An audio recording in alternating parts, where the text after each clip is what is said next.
So I'd say about 90% of people fall into two camps. Um, they're like normie type people. Like there's CNN camp or the Fox News camp, but they're both really the same group. It just appears to be a different two sides, but it's like two sides with one head, and the followers don't know it. They don't really know it.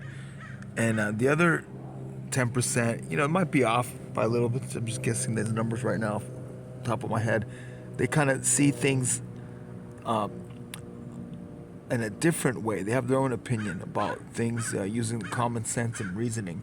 So when it comes to these chemtrails, the 90% of people who watch Fox News and CNN and just believe everything that's spewed out of those networks, unless like Sean Hannity or Anderson Cooper says there's something fishy going on with these lines at the sky, they won't believe it. So if I bring it up, and I always use my dad as a good example. He's like a baby boomer. He listens to Fox News and he used to listen to Rush Limbaugh, and unless those sources tell him that there's something to these lines in the sky, there's nothing to it. If they say there's something to it, then there's something to it, and he'll listen in, and he'll just parrot back whatever Sean Hannity says is going on. But they're quiet about this. No one talks about this.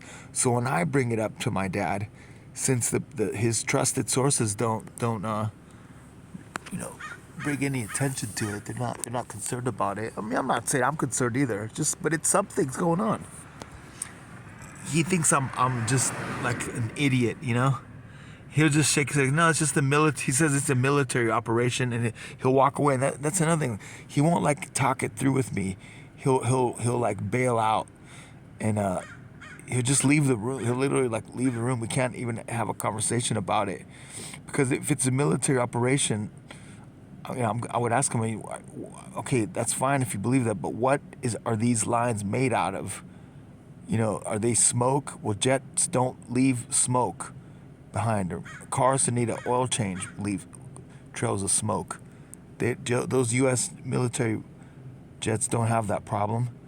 And if it's a vapor, that's not possible either, because a vapor can't spread out. A vapor trail, a little tiny white tail there are vapor trails that come out of the back of planes. It's just like a short little white tail that follows the plane itself. It's like 20 or 30 lengths long as the plane itself, and it disappears as the main plane moves forward. This is something different. These are lines that they get it's a substance that gets sprayed out, and the lines start skinny like those here, and then they'll spread out and cover the sky. They all connect up and cover up the sky. So something's going on, and but most people, they won't even talk about it. They don't want to hear about it. They don't care.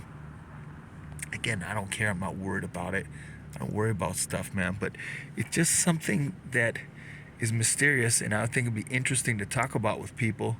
I like to know what people think, but unless like Anderson Cooper or Sean Hannity say something about it, it doesn't exist for 90% of people, maybe more than 90.